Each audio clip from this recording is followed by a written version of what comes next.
Первый дрон маленький прилетел, 31 этаж, прилетел в квартиру, в которой никто не жил, была черновая отделка. Там толком загорания не было, там сразу пожарные локализовали пожар, соответственно, все думали на этом.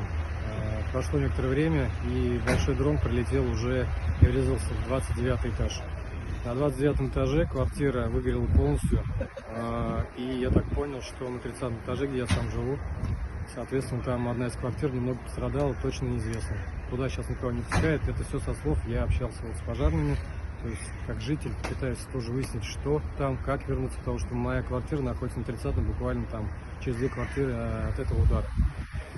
И такая ситуация. А вы сказали, что погибших, кажется, нет, да? Нет, не кажется, погибших нет. Я сам в первый удар, когда был, я там находился на 31 этаже вместе с пожарными и с гвардейцами.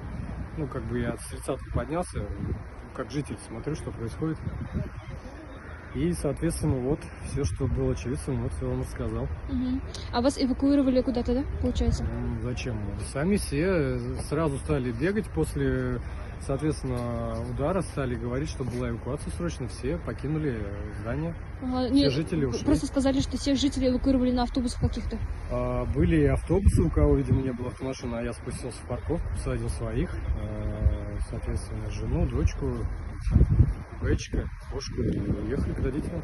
Сейчас приехал узнать, в чем дело до конца, и какая ситуация, и когда можно вернуться.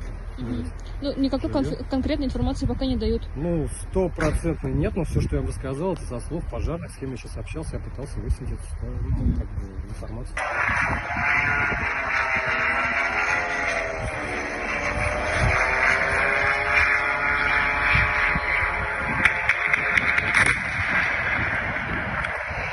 В одну точку попадают. Конечно, вот это как раз 29 этаж, прямо непосредственно.